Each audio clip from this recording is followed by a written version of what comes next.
Hello and welcome to the Elements of Innovation Elite Inventor Crash Course. My name is Chris Frank, the Patent Guy, and in this video I am going to teach you how to think small. We'll divide this presentation into 3 sections. Part 1 is thinking small, why thinking small is the secret behind every big idea. Part 2 is the 4 types of inventions, or the 4 ways to think small, based on inventions from the 80s, 90s, and today. Bad radio announcer. And finally, we will give an example from the self-driving car landscape to prove that, yes, indeed, thinking small will also work in the area that you care about, self-driving cars. What is the difference between thinking big and thinking small? Let's begin with the light bulb. A fellow named Swan invented the light bulb before Edison and got a patent on it, 1 patent. That was thinking big. Edison thought small. He licensed the rights from Swan and even for a short time formed a company with him called Ediswan.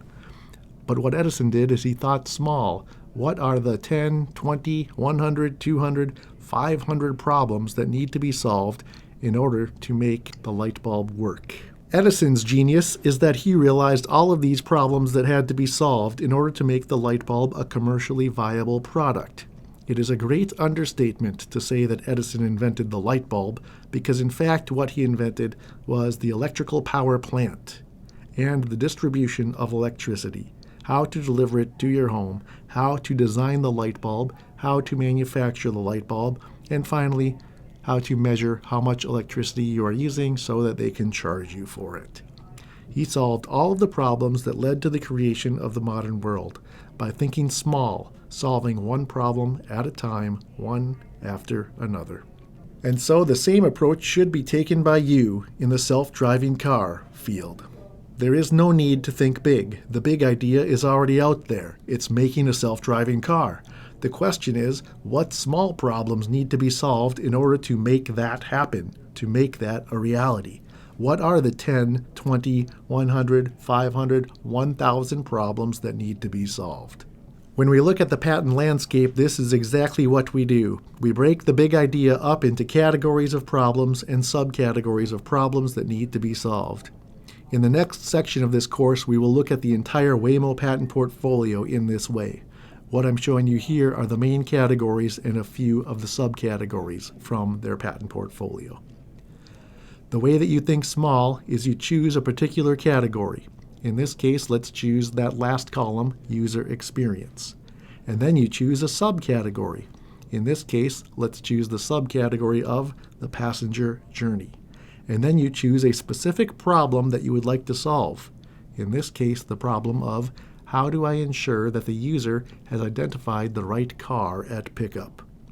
That is a small problem to be solved, and that is what it means to think small using the patent portfolio.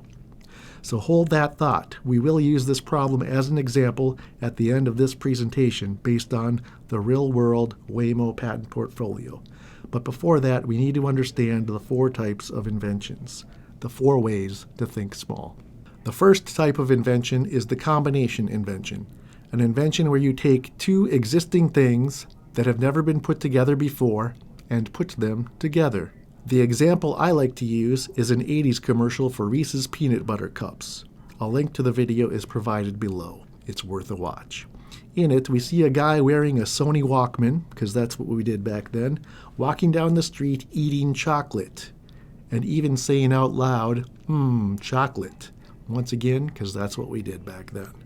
Then we cut to a girl using a Sony Walkman, walking down the street, eating peanut butter out of a jar. Sure, that's what we did back then too.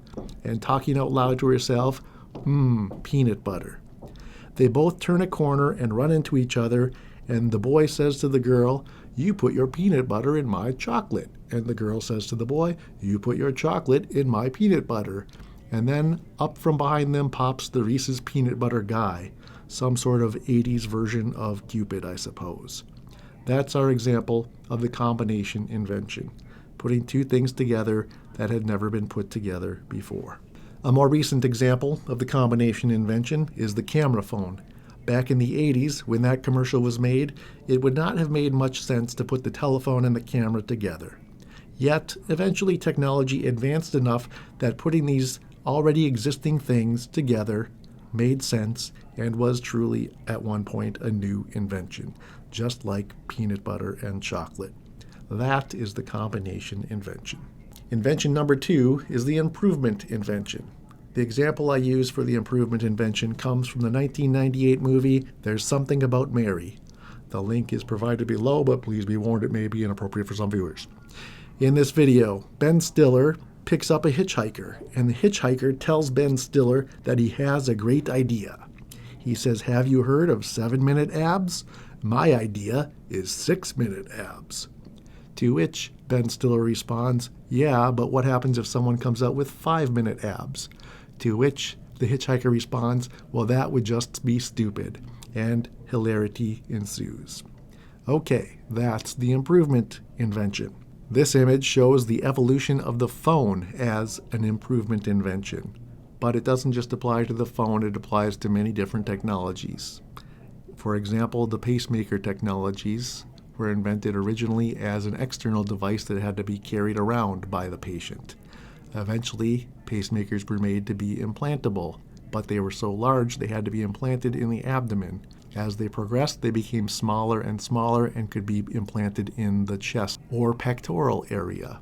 Now they make pacemakers that are the size of a quarter. That is the improvement invention. The next invention is the relationship invention. The example we use here is from the 1988 movie Ghostbusters. When the city is overtaken by ghosts, Bill Murray tells us just how bad it's going to get. Destruction of biblical proportions, human sacrifice, dogs and cats living together, mass hysteria. A link is provided below. It may not be appropriate for all viewers. So this invention tells us that we take two things that already exist and have already been combined together, but we combine them together in a new way, in a new relationship. Here is a simple real-world example, the washer and dryer. Growing up as a child, you probably always thought of the washer and dryer as being two things that sit next to each other somewhere in your basement. Eventually, you grew up and moved out of the house, and all you could afford was a tiny apartment with 6 roommates and not enough room for a washer and dryer that are next to each other, and so you realized the benefit of the new relationship of the washer and dryer that are on top of each other. That is the relationship invention. The fourth and final invention is the functional equivalent invention. Here you are looking at two completely different technologies, but that can do the same job, but might offer different benefits depending on the particular problem. One example of this is the question of whether you would prefer to go to battle with a lightsaber or a blaster. In most science fiction fantasy universes, you would probably much prefer to use a blaster over a sword. However, in the Star Wars universe, apparently, the lightsaber is a much superior choice of weapon over the blaster. At least based upon this YouTube video below, assessing the stormtrooper accuracy of the blaster in Star Wars Episode 4, A New Hope. According to this video, the stormtroopers took 404 blaster shots and had only 10 hits, for an accuracy rate of 2.47%. Either there is a major design flaw in the blasters in the Star Wars universe, or there's an exceptionally poor training program by the Empire.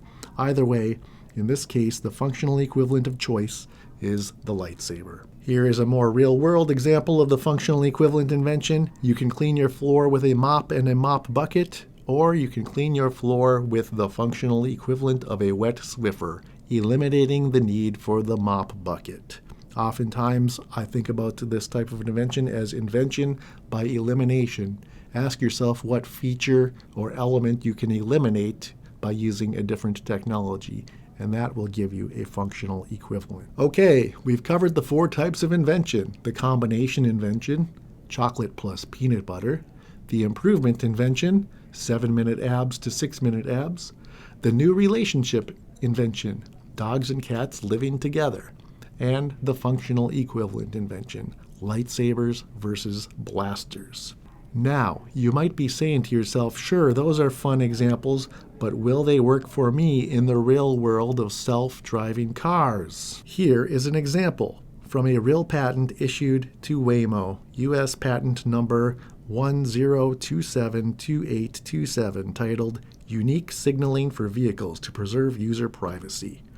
This patent addresses the problem of how do I ensure that the requested car is properly identified by the user. The old way, or the simple way to do this, would be for the user to select a color for their car, and when the car arrives, it can display that same color that the user selected. Waymo improved upon this idea. Not only does the user select a color, but no one within a certain geography and within a certain amount of time can use that same color. That is an example of an improvement patent in the self-driving car world. This is also an example of thinking small. Now, you might be asking yourself, are such simple ideas really patentable? Yes, what I just taught you is how to invent, and inventions are patentable. If you want to be an elite inventor, you need to understand inventions and patents. In this lesson, we covered inventions. In the next lesson, we cover patents. I look forward to seeing you there.